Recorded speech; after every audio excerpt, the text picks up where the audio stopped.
Ang araw ng Mississippi ay nag-aapoy sa maalikabok na bakuran, ang hangin ay mabigat sa amoy ng dumi ng manok at ang bahagyang metalikong amoy ng dugo isang pamilyar na aroma sa mga nakakakilala kay Walter Kelso.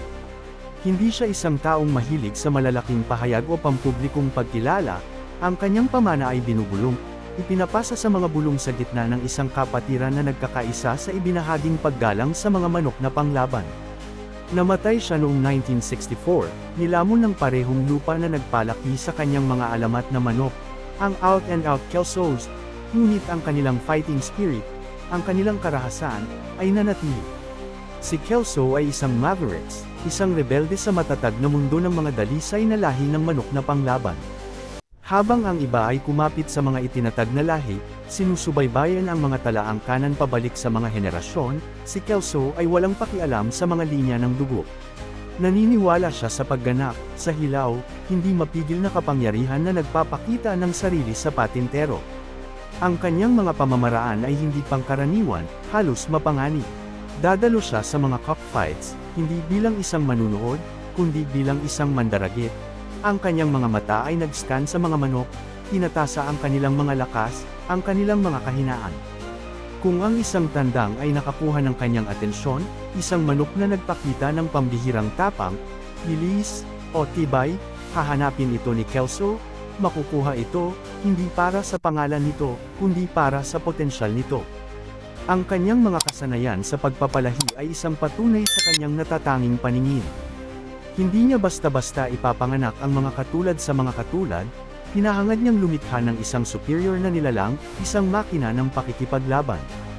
Kukuha siya ng isang nagwagi na tandang, isang patunay sa kakayahan ng henetiko nito, at ipapanganak ito sa mga kapatid na babae ng kanyang sariling pinakamahusay na mga manok na panglaban. Ito ay isang mapanganib na diskarte, isang sugal na madaling magresulta sa pag-apo ng mga kanais-nais na katangian. Ngunit si Kelso, na may halos intuitive na pag-unawa sa genetika, ay tila nagtataglay ng isang ika-6 na kahulugan, isang talento sa pagtukoy ng nakatagong potensyal sa loob ng isang manok. Kung ang cruise ay napatunayan na matagumpay, magdaragdag siya ng higit pang mga kapatid na babae sa kulungan, pinapalakas ang mga panalong katangiang iyon. Ang walang gumpay na paghabol sa kagalingan, ang kahandaang kumuha ng mga kalkuladong panganib, ay bumuo ng pundasyon ng linya ng out-and-out Kelso, isang pamilya ng mga manok na pang-away na magiging alamat. Ang kanyang diskarte ay hindi lamang tungkol sa pagpili ng pinakamalakas o pinakamabilis, ito ay tungkol sa paghahalo ng mga lahi, paglikha ng isang simponya ng kalupitan. Naiintindihan niya na ang bawat lahi ay nagtataglay ng mga natatanging katangian. Ang typewriter, na may walang humpay na pagsalakay, ang Yankee Clipper, isang blur ng bilis at leksi, ang Murphy, na kilala sa hindi matitinag na tibay at matibay na istruktura ng buto, ang bawat isa ay nag-ambag ng isang mahalagang piraso sa palaisipan. Maingat na pinagsama ni Kelso ang iba't ibang mga lahi na ito, pinatalas ang kanilang mga katangian sa pamamagitan ng mga taon ng walang pagod na eksperimento, na lumilikha ng isang hybrid na walang kapantay na karahasan at tibay. Ang kanyang mga tandang ay hindi lamang mga mandirigma, sila ay mga instrumento ng digmaan na mahusay na naton, ang bawat paggalaw ay isang patunay sa pag-unawa ni Kelso sa kanilang genetic makeup. Ngunit si Kelso ay higit pa sa isang breeder, siya ay isang hermit, isang taong iilan lang ang salita pero matatag ang paniniwala. Maingat niyang binantayan ang kanyang mga lihim, ibinabahagi lamang ang kanyang kaalaman sa isang piling iilan. Lumikha ito ng isang lihim na kapatiran, isang network ng mga pinagkakatiwalaang kasama na nagkakaisa sa ibinahaging paggalang sa kanyang gawain at isang malalim na pag-unawa sa komplikadong sining ng cockfighting. Ang kanyang mga pamamaraan ay ipinasa sa pamamagitan ng mga bulong na pag-uusap, lihim na pagpupulong, at ang maingat na pagpapalitan ng mga manok, isang tradisyon na nababalutan ng lihim at pinapatakbo ng matinding kompetisyon.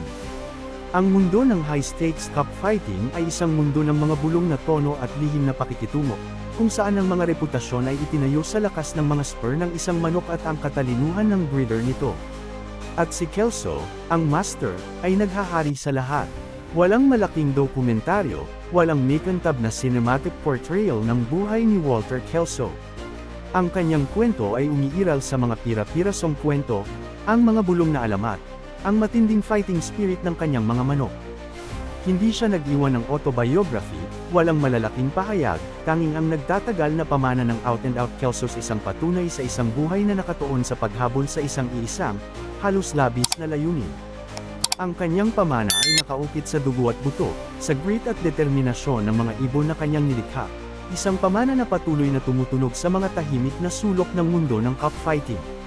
At marahil, sa tahimik nitong intensidad, iyon ang pinakaangkop na parangal sa lahat.